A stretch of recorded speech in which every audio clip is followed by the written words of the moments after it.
Hello, my name is Tariro Matsveru. I am from Zimbabwe. I was born in Zimbabwe, grew up in Zimbabwe, and later on moved to the UK when I was 16. And I am currently living in Birmingham, where I am working for the Diocese of Birmingham as a curate. I was ordained a couple of months ago, June. And so, yes, I am learning and growing within the new parish that I'm in under my training incumbent, who has been really great and gracious. So, yeah, it's very good to be here. So, Tariro, what does being an Anglican mean to you? Well, Stephen, I was born into an Anglican family. My grandfather is a retired canon.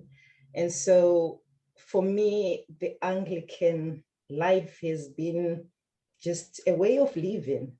A lot of things I just grew up seeing them and doing them without sometimes knowing why we do what we do. But it sort of became part of my DNA. And as I grew older, I looked for meaning and, things that I could then say, well, I own it for myself because it makes sense of this and this. But for me, being Anglican, it's about community, it's about togetherness, it's about, using the Bible as an instruction manual. It's about, the sacraments. It's about us following Jesus' example, coming together, seeking justice. I think I can never really separate to say this is that. And sometimes I often feel like you have to experience it to really understand, because there aren't words that could really say it. But I guess you could, talk about scripture, tradition, reason, as well as experience, because at the end of the day, our experiences really, define and shape how we come out, who we become. But I think for me, being Anglican is all of that and a lot more, being able to trace back, to the ancient church, being able to look at the Book of Common Prayer and know some of the things, the stories behind how we managed to take the best of, two different churches and understandings, the Catholic, the Protestant, coming as, a middle way of life, of doing things. We still appreciate liturgy and what it brings, the fullness, the richness of it.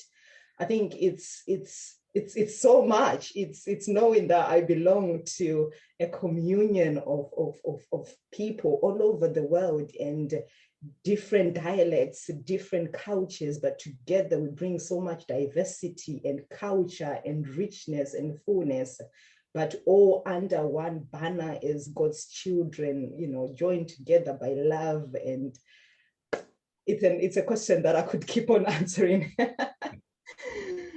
Okay, thank you. So that's really got us started. So thinking now about your spiritual life, your life of prayer and worship, how does being an Anglican shape your spiritual life? I think it goes back to, what I was talking about, like, for example, the BCP, Book of Common Prayer, as an Anglican, this is something that I knew growing up. We did daily offices. I knew that you wake up, there is morning prayer, there is a midday prayer, there is evening prayer. And those were things that I grew up following. And so they became the things that shape my spirituality. The BCP, yes, we might argue that it's something that was written by somebody else. But when you go inside, there is scripture, there is Psalms, there is, all of that is coming together to say, well, Tariro, how are you living your life? Are you loving? Are you compassionate? Are you generous? Because those are the things that you're reading about every day.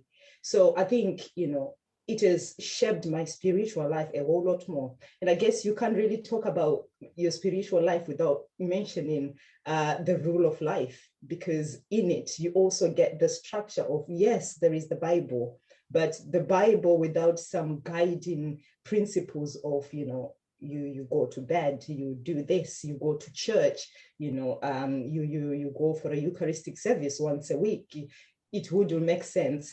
So I think, Anglican spirituality has become, a rule of life for me, a guiding thing that I look to in my everyday living, because then it allows me to be disciplined. It allows me to be centered, to be focused on God, to make sure that scripture is something that I'm holding on to, and I'm allowing to shape my life and how I do everything that I do. Thank you. That's lovely. That's really helpful. So then, looking forward, looking ahead, as an Anglican, what do you hope for and work for? Well, now I am serving as a curate, newly ordained, and I guess the 5 marks of mission really spring out for me with everything that I do, with everything that I work for, because we are called to proclaim the good news of the kingdom. So in my everyday life, I have to ask myself, am I doing that? Am I showing people God's love? Where people have got questions, am I helping to bring understanding for them? It's teaching, baptizing, nurturing new believers, and all of that, and walking alongside to them. I think at a time like this, there is so much human need, and it's also part of the marks of mission. When people are struggling because of the effects of the pandemic, am I doing my part in helping in that? I might not be able to give something physical, but am I going to say a prayer? Because prayer actually is one of the biggest gifts that you can give to somebody. Am I joining in with any services that are out there that are bringing help? And it's not just the pandemic, it's just everyday human needs that come up, be it somebody who's got cancer and they're struggling and they just need somebody who can be there to talk. Am I checking on them to just say, how are you doing, and so forth? And I think if we look into the society that we're living in, there are so many injustices, and part of being called to ministry, part of being a Christian is fighting for those who cannot fight for themselves, to speak on their behalf, to say, well, actually, we don't think these are healthy living conditions. What can the government do to help this out? Can we be champions? Can we be the voices that are needed in that space at that time? And I guess at the moment we're talking about climate tide and the effects that has in our world. And it's that, are we conserving and preserving and safeguarding the world that God gave to us? Because one of the mandate that he gave was for us to take care of it. So, are we doing that? So I think it's being well-rounded, being there for others, being able to give of myself, because if I can't love my neighbor, I'm failing the very one thing that God has asked me to do, to love my neighbor as myself.